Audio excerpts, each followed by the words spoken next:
السلام علیکم ورحمۃ اللہ وبرکاتہ۔ الحمدللہ رب العالمین والعاقبۃ للمتقین والصلاۃ والسلام علی اشرف الانبیاء والمرسلین نبینا ورسولنا وحبیبنا وامامنا محمد وعلی آلہ واصحابہ اجمعین، اما بعد۔ یہ کسی ہمارے بھائی نے سوال کیا ہے کہ لائف انشورنس کے بارے میں بتایا جائے کہ آیا شریعت اس کی اجازت دیتی ہے یا نہیں، یعنی بیمہ پالیسی، زندگی کی بیمہ پالیسی، اس کا کیا حکم ہے۔ دیکھیے، جب ہم قرآن و حدیث کے دلائل کا مطالعہ کرتے ہیں، وہ آیات جو اللہ تعالیٰ نے اپنی کتاب حکیم کے اندر خرید و فروخت اور لین دین کے بارے میں اتاری ہیں اور جو قوانین نافذ کیے ہیں، اور اسی طرح نبی اکرم صلی اللہ علیہ وسلم کے وہ فرامین جو خرید و فروخت، آپس میں لین دین اور تجارت کاروبار کے متعلق ہیں، ان کا جب ہم مطالعہ کرتے ہیں تو یہ بات بالکل روز روشن کی طرح واضح ہو جاتی ہے کہ لائف انشورنس حرام ہے اور اس کی قطعاً کوئی گنجائش اسلام کے اندر نہیں ہے۔ اس کے حرام ہونے کی کئی وجوہات ہیں، جن میں سے بڑی بڑی وجوہات وہ تین ہیں۔ نمبر ایک، اس کے اندر سود پایا جاتا ہے، نمبر دو، اس کے اندر جوا پایا جاتا ہے، اور نمبر تین، اس کے اندر دھوکہ پایا جاتا ہے۔ اور یہ تینوں وہ چیزیں ہیں جن سے نبی اکرم صلی اللہ علیہ وسلم نے منع فرمایا ہے، اور اللہ تعالیٰ نے قرآن مجید میں بھی ان سے منع فرمایا ہے۔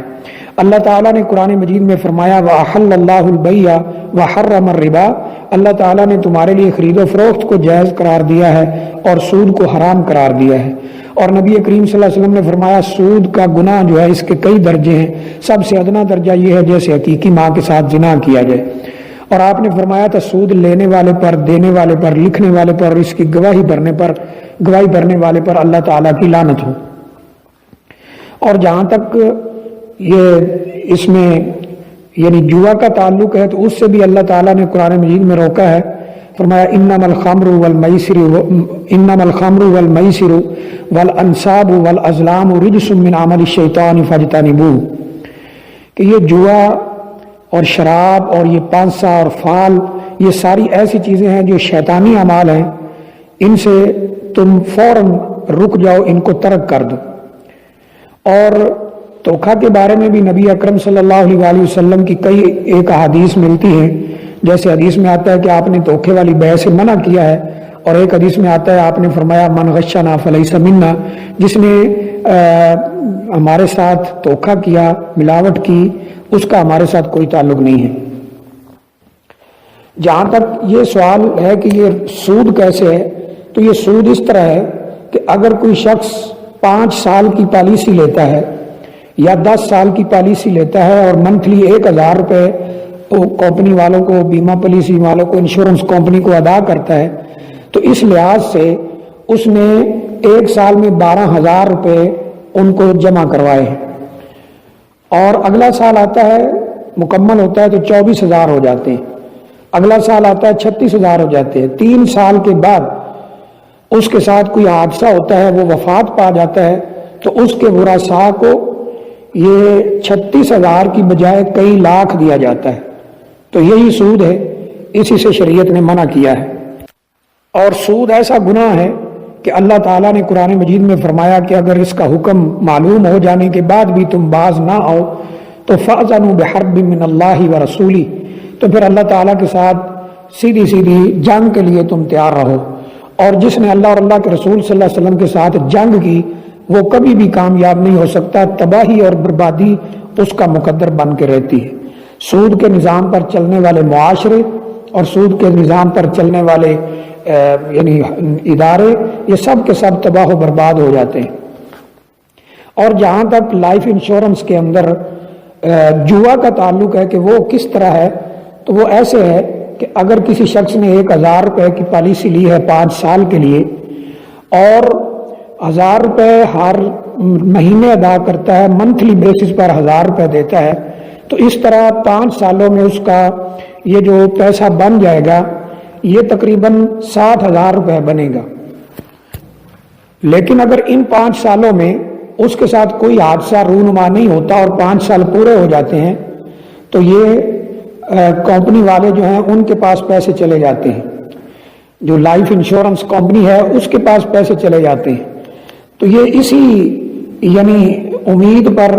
پالیسی لیتا ہے کہ اگر میرے ساتھ کوئی حادثہ ہو جاتا ہے تو میرے بچوں کا فیوچر جو ہے، مستقبل جو ہے وہ محفوظ ہو جائے گا، لیکن اس کے ساتھ ایسا نہیں ہوتا، جو اس نے سوچا ہوتا ہے وہ ایسا نہیں ہوتا، تو اس کے پیسے ضائع ہو جاتے ہیں۔ یہ ایک جوئے کی شکل ہے،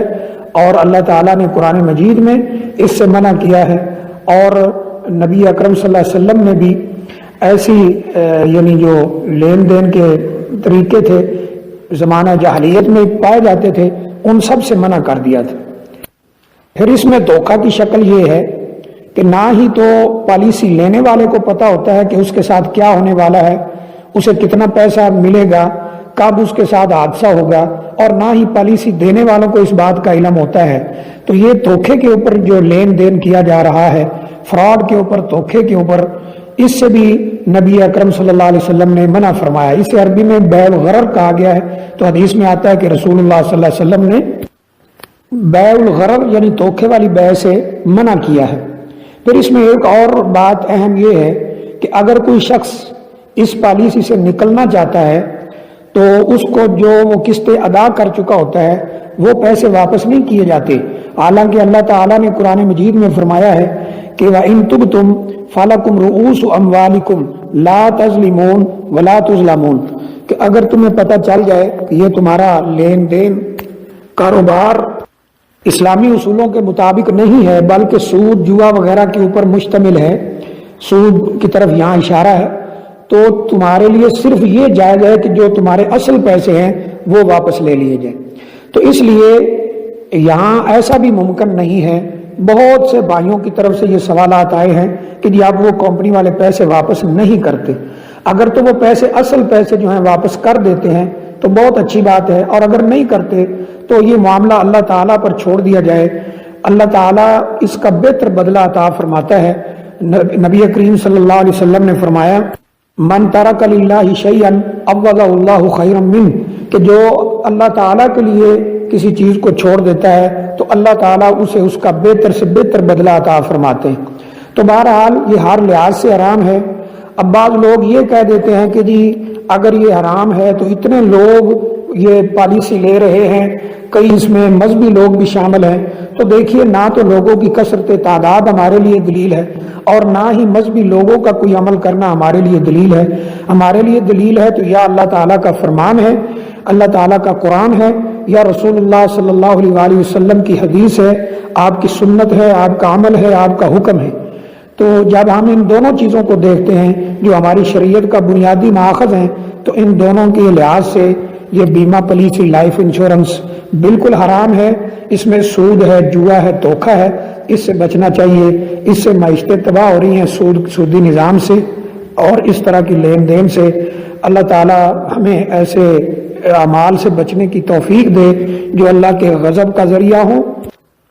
اور ایسی روزی سے بچنے کی توفیق عطا فرمائے، ایسے پیسے سے بچنے کی توفیق عطا فرمائے جو مشکوک ہو یا حرام وسائل کے اوپر مبنی ہو۔ اللہ تعالیٰ عمل کی توفیق دے۔ وآخر دعوانا الحمدللہ رب العالمین۔